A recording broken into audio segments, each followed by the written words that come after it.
अयान को कैसे पता चला कि असद भाई को चोट लगी है? कहीं ऐसा तो नहीं कि अयान भाई और असद भाई कभी कभी मिलते हैं?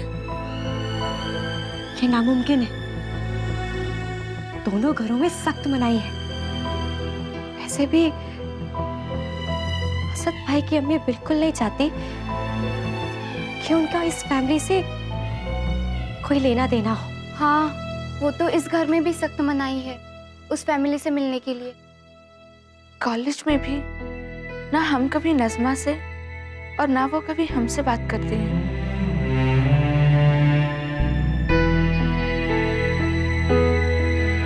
पता नहीं अब क्या होगा।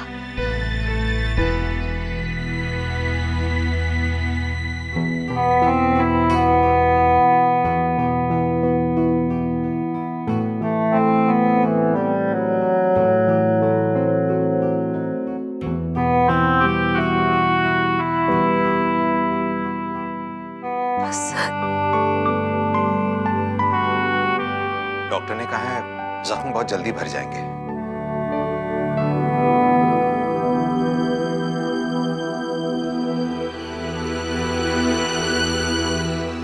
मेरे जख्म इतनी जल्दी नहीं भरते।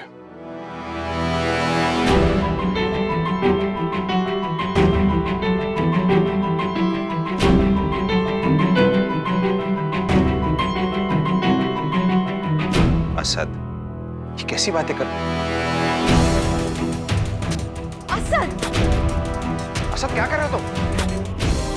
असद क्या कर रहे हो तुम? रुको असद। असद क्या कर रहे हो असद? असद क्या कर रहे हो तुम? रुक जाओ। असद तुम्हारा खून बह रहा है। मेरी रगों में बहता खून बह ही जाए तो बेहतर होगा। ऐसा नहीं कहते। असद खुदा के लिए रुक जाओ। असद मेरी बात तो सुनो बेटा, बात तो सुनो बेटा, बात तो सुनो बेटा।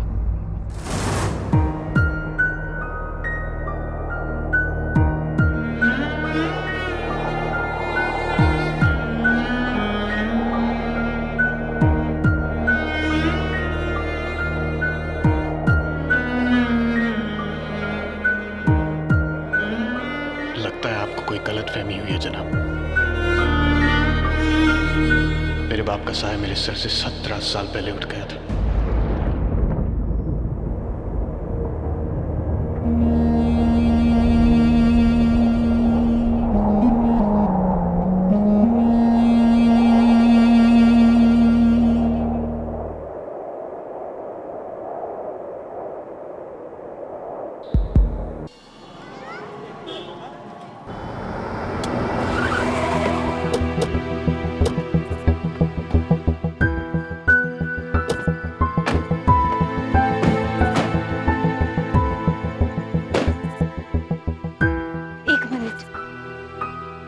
देखिए, हम थोड़ा खुश नजर आए तो बेहतर होगा।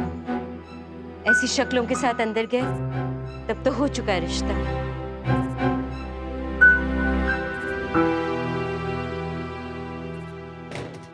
अस्सलाम वालेकुम। भाभी, लड़के वाले कहाँ हैं? जहन्नुम में। अरे तुम्हारा इंतजार कर करके वापस चले गए। निखत को देखा उन्होंने भाभी? शेरी, कभी तो अक्लमंदी की बात कर लिया करो तुम। अरे बगैर माँ बाप के लड़की दिखा देते क्या उन्हें? बहाना बनाकर वापस भेजना पड़ा। राशिद मियां, अरे आप पर ऐसी कौन सी आफत आन पड़ी थी कि आज ही के दिन आपको उनसे मिलने जाना पड़ा?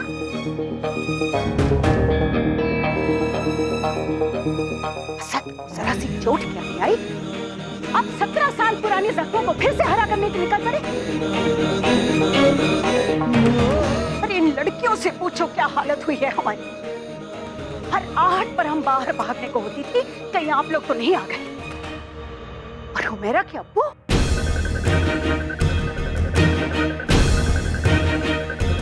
अल्लाह, उनका गुस्सा तो पूछो मत। हाय अल्लाह, भाईजान को पता चल गया भाभी? ऐ तो क्या उनको बिना बताए रिश्ता हो सकता था ये? या खुदा, लड़की का क्या होगा कभी सोचा है? माशाल्लाह, वैसे ही एक तो परिचय है। बोलने दो अब तुम हमें। देखो ये तीसरी बार है कि निखत के लिए रिश्ता आया और तीनों बार में रिश्ता पक्का नहीं हुआ। इस बात का जरा सा भी इल्म है आप लोगों को कि दुनिया भर में लोग किस तरह की बातें करते होंगे? वो चूल्हा भट्टी वाले हाजी इरफान साहब, याद है उनकी बेटी? अरे निहायत ही शरीफ लड़की, 2 बार बेचारी का रिश्ता क्या कहता, सारी दुनिया में ये बातें होने लगी कि लड़की में ही कोई कमी होगी। 33 साल की हो गई है, आज भी कुंवारी बैठी हुई है घर में। और ये तो तब जब उसकी अम्मा दोनों हाथों में 18 तोले के जेवर लेकर तैयार बैठी है। और हम कह दे रहे हैं राशिद मियां, ये सब आपकी वजह से हुआ है। अरे असद को जो हुआ वो हुआ, दिलशाद संभाल लेती। आप क्यों गए वहां? अब एक बार जब आपने उनको दिल से दूर कर दिया है तो दिल में उनकी यादें लिए क्यों घूम रहे हैं अब तक?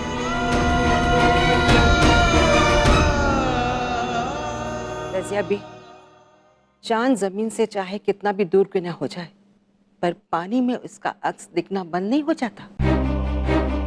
असद बेटा है राशिद का, उसके दिल से उसकी याद कैसे जा सकती है? और क्यों नहीं होगा उसे दर्द? बेटे का दर्द वही समझ सकता है जिसके पास बेटा हो।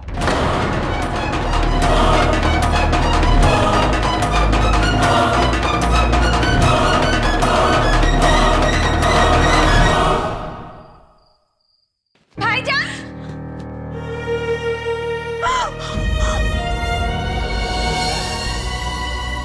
ये कैसे हुआ भाईजान?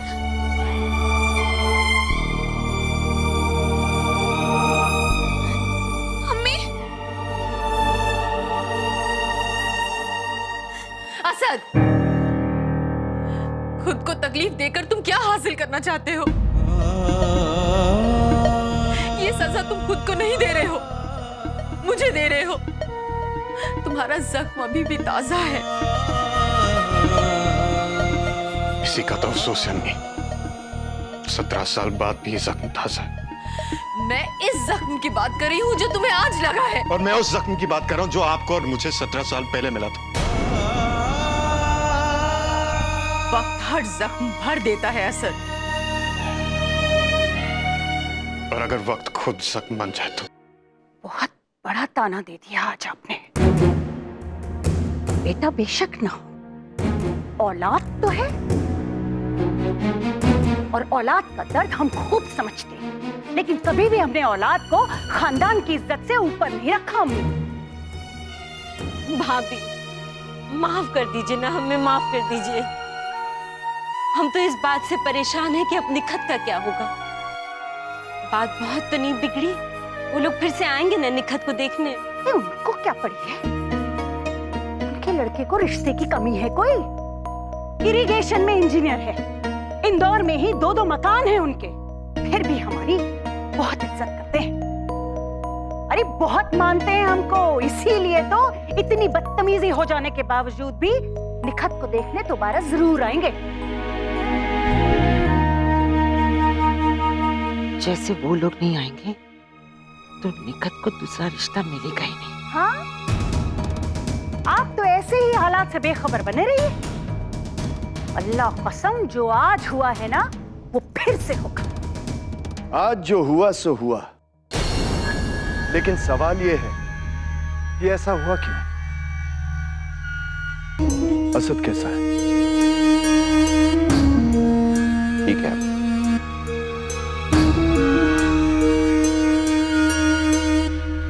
अयान को कैसे पता चला कि असद हॉस्पिटल में?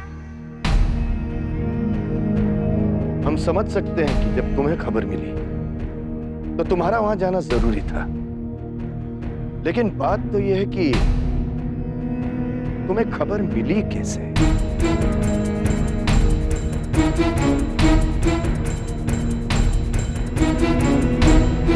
अयान को इस बात का पता कैसे चला? क्योंकि अयान खुद असद के साथ था। तुम्हें पता है ना अयान कि हमारा उस घर से कोई रिश्ता नहीं है, कोई ताल्लुक नहीं है।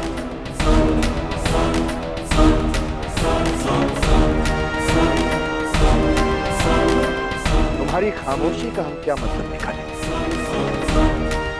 ये ना कि तुम असद से मिलने गए थे।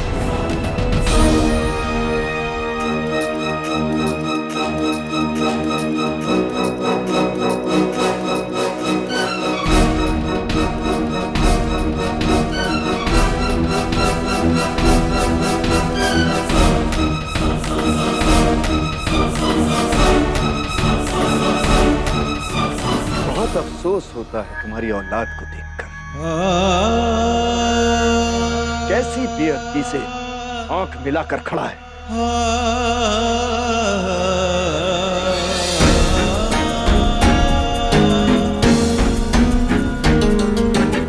लेकिन इसमें इसकी कोई गलती नहीं है,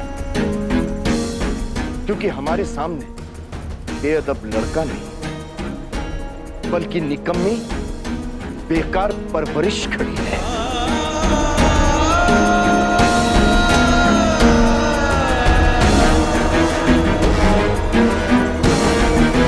भूल गए राशिद कि ज्यादा ढील देने से पतंगे कट जाया करती हैं। सब तुम्हारी गलती है राशिद, तुम्हारी। मैं असद भाई से मिलने नहीं गया था, मैं तो मजार पर गया था। वहां मेरे सामने ये हादसा हो गया, इसलिए मुझसे रुका नहीं गया। रुका नहीं गया? क्या मतलब? मतलब भाईजान को इस हालत में देख के मुझसे रहा नहीं।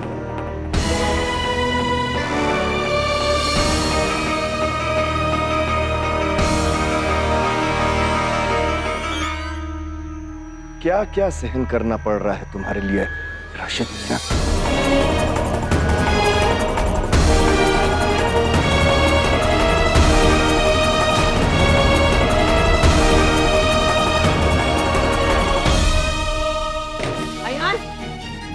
दादी प्लीज, आप मुझे समझाने की कोशिश मत कीजिए। मुझे मालूम है कि मैं सही हूं। अयान, अगर सही बात भी गलत तरीके से कही जाए तो वो गलत ही लगती है। जो कुछ भी हुआ इसका मतलब कतई ये नहीं कि तुम बड़ों से बदतमीजी से पेश आओ। सारी जिम्मेदारी हमारी है दादी, उनकी कुछ नहीं। वो होते कौन है मुझसे इस तरह सवाल पूछने वाले? मैं अपने बड़े भाई से मिलूं या ना मिलूं, इसका फैसला कोई कैसे कर सकता है दादी? मैं जानता हूँ सब क्यों हो रहा है दादी, अब्बू की वजह से। ऊपर वाले ने सब कुछ दिया दादी, एक रीढ़ की हड्डी देना भूल गए। कैसे बाप है वो? कोई शख्स उससे जवाब तलब कर रहा है कि वो अपने जख्मी बेटे से हॉस्पिटल क्यों मिलने गए, और वो खड़े होकर सुनते रहे। ऐसा लगता है जैसे वो मामू के गुलाम है दादी। शर्म आती मुझे अपने बाप के तरह।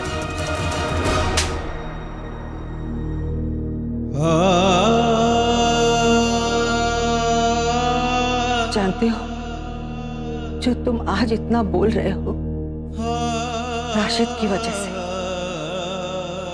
उसने असद पर नहीं, तुम्हारे सर पर बाप का साया दिया।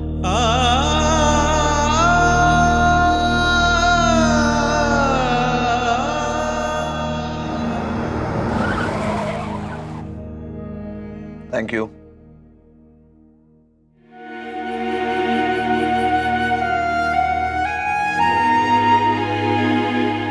क्या हुआ? अब क्या सोच रही हो? या अल्लाह, What's wrong with you, जीजू? मैं कौन सा मुंह लेके जाऊं आप ही के पास? कौन सा मुंह मतलब? तुम क्या दशहरे का रावण हो? अरे अल्लाह मियां ने एक सुंदर सा मुंह दिया है, वही लेकर जाओ अपनी आप ही के पास, और क्या।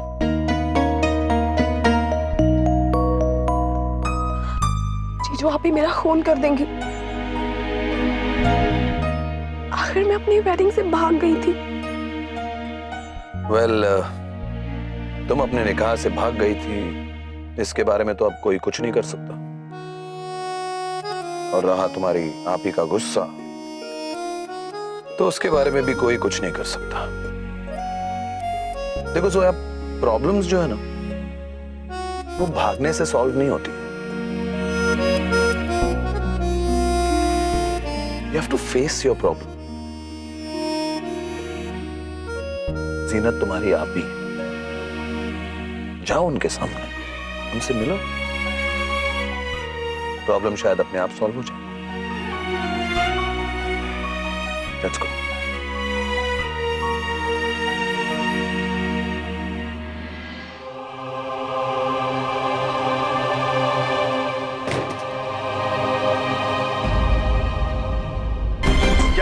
किया हमने उन लोगों के लिए। कौन नहीं जानता कि आपने राशिद के लिए क्या नहीं किया, लेकिन अयान के साथ आपको थोड़ी नरमी से पेश आना चाहिए था।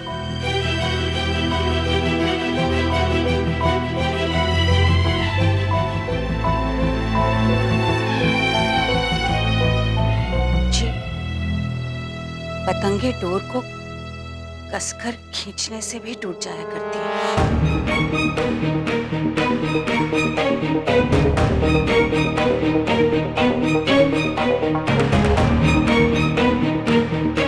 आखिर हुमैरा का रिश्ता कराना चाहते हैं हम अयान से, लेकिन आज आपने उसको कुछ ज्यादा ही डांट दिया। सख्ती उतनी ही ठीक है कि वो घर में तमीज से रहे, पर इतनी भी ना होने पाए कि वो घर छोड़कर ही चला जाए। और आखिर छोटी सी ही तो बात। छोटी छोटी बातों से ही दास्तान बनती है रसिया। एक ऐसी ही छोटी सी गलती शिरीन ने भी की थी। बिना सोचे समझे शादीशुदा राशिद से मोहब्बत कर बैठी। हमने राशिद से कहा था या तो वो दिलशाद के साथ गुमनामी की जिंदगी चुन ले, या फिर शिरीन के साथ इज्जत, रुतबा, शोहरत, हमारी बिजनेस। उसने शिरीन को चुन लिया। बदले में हमने अपना वादा पूरा किया, उसे हर वो चीज दी जिसके वो ख्वाब देखता था। वादा तो उसने भी हमसे किया था कि वो कभी दिलशाद की ओर नहीं देखेगा, लेकिन वो अपना वादा निभा नहीं रहा है रजिया। आप फिक्र न करें, मैं शिरीन से बात करूंगी।